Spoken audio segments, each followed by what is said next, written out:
പ്രതിപക്ഷ നേതാവ് V D Satheesan നയിക്കുന്ന പുതുയുഗയാത്രയുടെ കുറ്റ്യാടിയിൽ നടന്ന സ്വീകരണ പരിപാടിക്കിടെ സ്റ്റേജിൽ നടന്ന തർക്കവുമായി ബന്ധപ്പെട്ട വിശദീകരണവുമായി പ്രതിപക്ഷ നേതാവ് വി ഡി സതീശൻ. കുറ്റ്യാടിയിൽ ജാഥയ്ക്കിടെ ഉണ്ടായ നിസ്സാര കാര്യങ്ങൾ ഊതിപ്പെരിപ്പിക്കുകയാണെന്നും ഈ പ്രചരണത്തിന് പിന്നിൽ ജാഥ കണ്ട് അസൂയ പൂണ്ടവരാണെന്നുമായിരുന്നു പ്രതിപക്ഷ നേതാവിന്റെ പ്രതികരണം. സമയം വൈകിയതുകൊണ്ട് തന്നെ പ്രസംഗിക്കാൻ വിളിക്കാൻ പറഞ്ഞത് ഷാഫി പറമ്പിൽ എം പിയാണെന്നും അദ്ദേഹം വ്യക്തമാക്കി. മുല്ലപ്പള്ളി രാമചന്ദ്രൻ വീണുവെന്ന തരത്തിൽ ചിലർ വാർത്തകൾ പ്രചരിപ്പിച്ചുവെന്നും അദ്ദേഹം പറഞ്ഞു. അധ്യക്ഷൻ ഷാഫി പറമ്പിലിനെ പ്രസംഗിക്കാൻ നിർബന്ധിക്കുകയായിരുന്നു. സമയം വൈകിയതിനാൽ പ്രസംഗിക്കുന്നില്ലെന്ന് ഷാഫി പറഞ്ഞുവെന്നും വി ഡി സതീശൻ കൂട്ടിച്ചേർത്തു. പ്രതിപക്ഷ നേതാവിന്റെ നേതൃത്വത്തിൽ നടക്കുന്ന പൊതുയുഗയാത്ര കുറ്റ്യാടിയിലെത്തിയ സമയം സ്റ്റേജിൽ വെച്ച പിടിവലികൾ ഉണ്ടായിരുന്നു. കുറ്റ്യാടിയിൽ നടന്ന സ്വീകരണ വേദിയിലാണ് ഉന്തും തള്ളും ഉണ്ടായത്.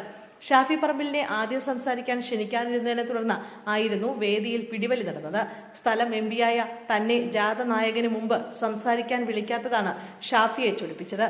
എം കെ രാഘവൻ, പാറക്കൽ അബ്ദുള്ള, അടൂർ പ്രകാശ് എന്നിവർ സംസാരിച്ചതിന് പിന്നാലെ സ്വാഗത പ്രാസംഗനായ DCC സെക്രട്ടറി, ജാഥ ക്യാപ്റ്റൻ, പ്രതിപക്ഷ നേതാവ് വി ഡി സതീശനെ സംസാരിക്കാനായി ക്ഷണിച്ചതു മുതലാണ് നീരസം പ്രകടമായത്. ഈ സമയത്ത് ഷാഫി പറമ്പിൽ സംസാരിക്കണമെന്ന് സദസ്സിലുള്ളവർ തന്നെ ആവശ്യപ്പെട്ടു. ഇതോടെ ഷാഫിയെ ക്ഷണിക്കുന്നുവെന്ന് പ്രമോദ് കക്കട്ടിൽ മൈക്കിലൂടെ പറയാൻ ശ്രമിച്ചെങ്കിലും ഷാഫി തടഞ്ഞു.